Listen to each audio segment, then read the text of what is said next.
Buenos días muchachos, espero que estén muy bien. Para comenzar nuestro segundo periodo, eh, quiero hacer como una retroalimentación de lo que vimos en el primer periodo, ya que en este periodo va a ser una continuación de esa temática porque me parece que quedó inconclusa. Recordemos que a través de este primer periodo vimos como tal la consolidación de la República después de la independencia de 1819.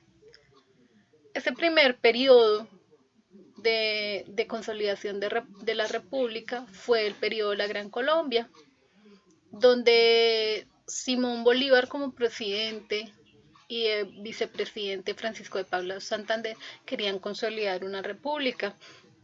¿Qué hicieron ellos en ese primer momento? Ese estado lo crearon o comenzaron a consolidarlo a manera de república, o sea, algo muy democrático, se escribe como tal una constitución y se divide el poder en tres, la rama ejecutiva, legislativa y judicial, para que el poder no se concentrara en una sola persona. Recordemos que este sueño de Bolívar solo dura 11 años, de 1819 a 1830, por diferentes consecuencias, distancias geográficas, la falta de una identidad nacionalista.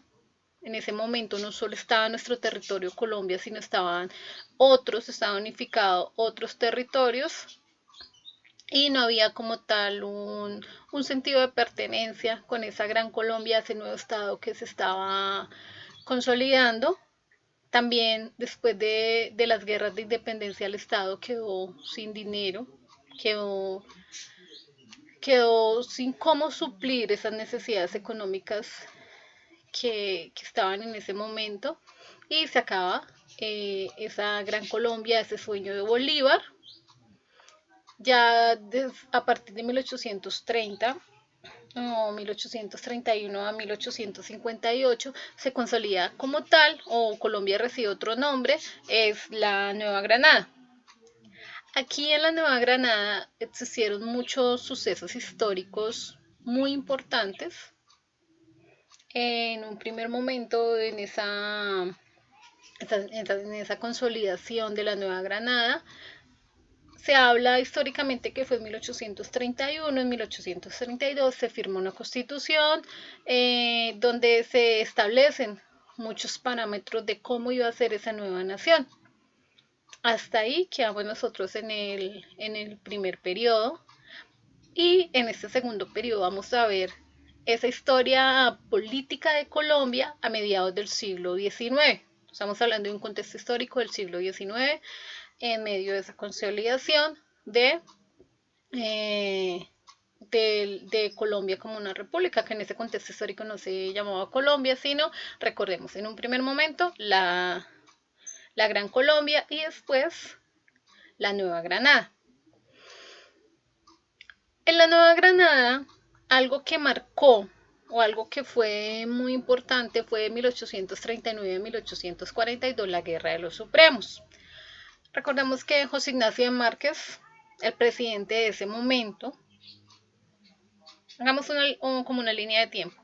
El primer presidente Simón Bolívar, después Francisco de Paula Santander, él tiene que ausentarse del país un tiempo y queda José Ignacio de Márquez como presidente en la Nueva Granada, entonces de 1839 a 1842, José Ignacio de Márquez sanciona una ley. ¿Esta ley qué era? Esta ley era el cierre, el cierre de algunos conventos, iban a vender las propiedades, iban a vender esos lugares donde funcionaban los conventos, donde existieran muy pocas personas, para ese dinero destinarlo a la educación. En ese momento no estaban nuestros partidos tradicionales, o si estaban y no se llamaban como tal liberales y conservadores, sino se llamaban centralistas y federalistas. Y, eh, y hubo un enfrentamiento como tal.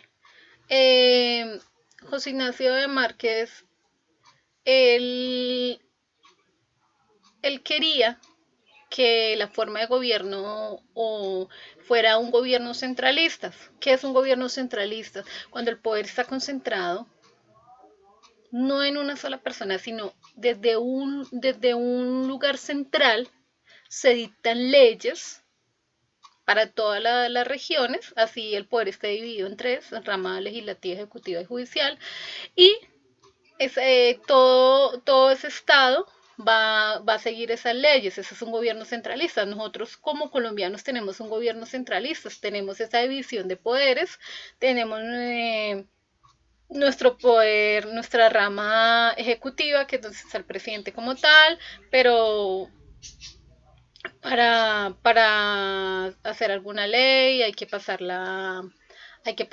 por el legislativo, o sea, los congresistas, y para que se pueda decidir sobre esa ley. Bueno, entonces él quería como un gobierno centralista y habían otras personas que tenían unos ideales federalistas.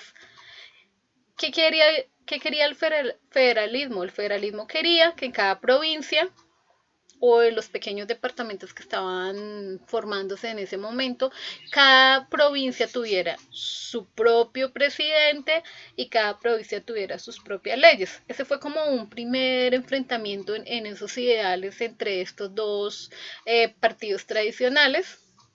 Entonces, José Ignacio de Márquez, que era centralista, sanciona esta ley. Dice, no, vamos a cerrar algunos conventos en Pasto. Exactamente esa era la ubicación geográfica donde querían cerrar estos conventos. Los vamos a cerrar y vamos a rematar, o sea, vender las propiedades para eso destinarlo a la educación. Y las personas que tenían ideales federalistas se opusieron a esto, se oponen como tal a ese cierre de conventos, pero ellos ellos lo que les importaba no era que cerraran los conventos, sino esto era como una excusa para poder seguir al frente, irse en contra del gobierno central y que ellos querían que el gobierno fuera federalista y ocupar el poder. Esta guerra se llama la Guerra de los Supremos. ¿Por qué? Porque los caudillos o las personas como tal que estaban liderando esta guerra se hicieron o se autoproclamaron los supremos. Bueno, esta guerra de los supremos como tal, ellos fueron vencidos, todas las leyes que se querían sancionar, todo lo que se quería hacer en ese momento, José Ignacio de Márquez lo pudo hacer y quedó como tal ese descontento. Después de esto, de 1845 a 1849, que comienza, entra al poder o entra como presidente Tomás Cipriano de Mosquera. Él escribe unas reformas liberales. Bueno, aquí pues tenemos la representación pues de la Guerra de los Supremos, lo que les acabé de comentar. Bueno, este señor, esta imagen que vemos aquí es de Tomás Cipriano de Mosquera. Él fue el presidente después de José Ignacio de Márquez en Colombia. Él sanciona o él escribe esas reformas liberales. Vámonos un poquito atrás, cuando se acaba como tal la Guerra de los Supremos, estos dos partidos tradicionales dejan de llamarse federalistas y centralistas y pasan a llamarse liberales y conservadores. Entonces, él dice, voy a escribir, voy a sacar unas reformas liberales y los conservadores no estaban a favor de esto. ¿Por qué? Porque ¿qué tenían esas reformas o qué decían? Desamortizaciones, que eran esas desamortizaciones de manos muertas a la Iglesia Católica. ¿Qué se quería hacer en eso? ¿En qué consistía? Era que los bienes inmuebles o los lugares que no se estaban utilizando, que la Iglesia Católica no los estaba utilizando, querían venderlos querían venderlos y ese dinero que dieran, o sea, que sacaran de la venta de esos lugares, invertir para otras cosas, para otras necesidades en el país. Expulsión de los jesuitas. Los jesuitas fue un grupo religioso que llega a nuestro territorio en el siglo XIX. Nosotros, cuando se acaba, cuando nosotros salimos o cuando nos independizamos como tal, recordemos que cuando estábamos bajo el sometimiento español, nosotros teníamos una forma de gobierno monárquica, o sea, la monarquía, que es el rey, que es el que tiene todo el poder y esas cosas.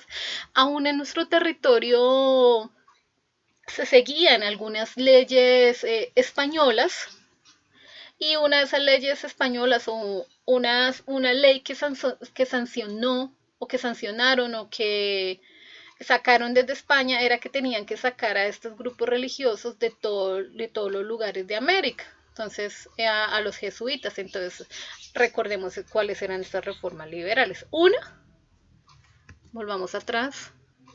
A ver. Desamortización, ¿cierto? Desamortización de manos muertas a la Iglesia Católica. Ahora, mirar esos lugares que no se estaban utilizando, que no tenían ningún uso, y venderlas para utilizar ese dinero para cosas importantes del Estado, expulsión de los jesuitas, abolición de la esclavitud en Colombia. Estamos hablando de a mitad del siglo XIX, estamos hablando de 1850 más o menos, de estas reformas liberales. Y en esas reformas liberales, una de las cosas que se quería era acabar con la esclavitud.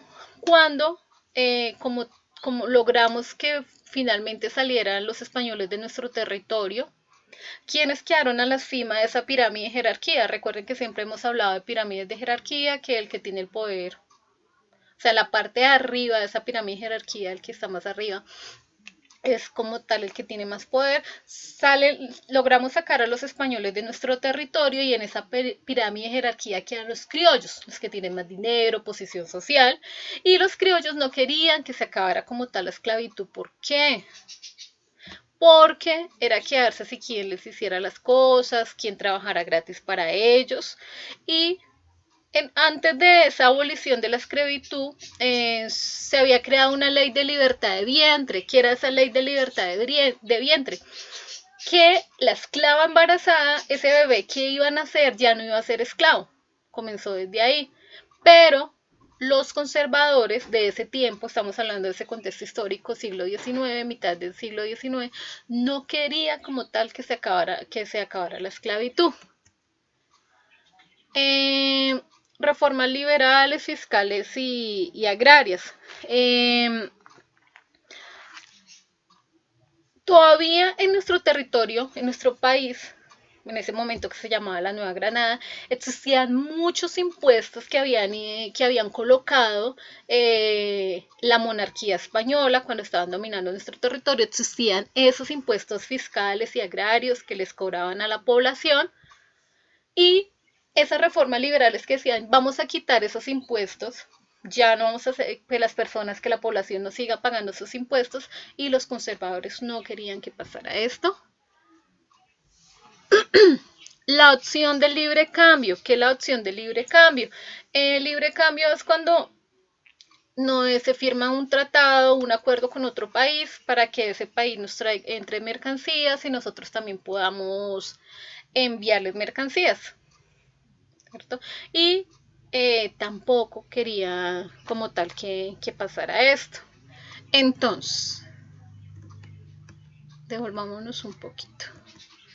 A raíz de todo esto, de esas reformas liberales que se surgen o que saca Tomás Cipriano de Mosquera en 1845, de esto se genera en 1851 una guerra civil. Bueno, entonces, a raíz de esas reformas liberales, existieron oposiciones. Existieron oposiciones frente al gobierno.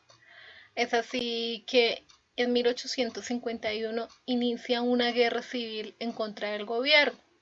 Esta guerra civil inicia como tal en Popayán. Un político, permítame un momento, un político, Sergio Arboleda, él es enviado desde Popayán a Ecuador para para que consiguiera recursos para esta guerra.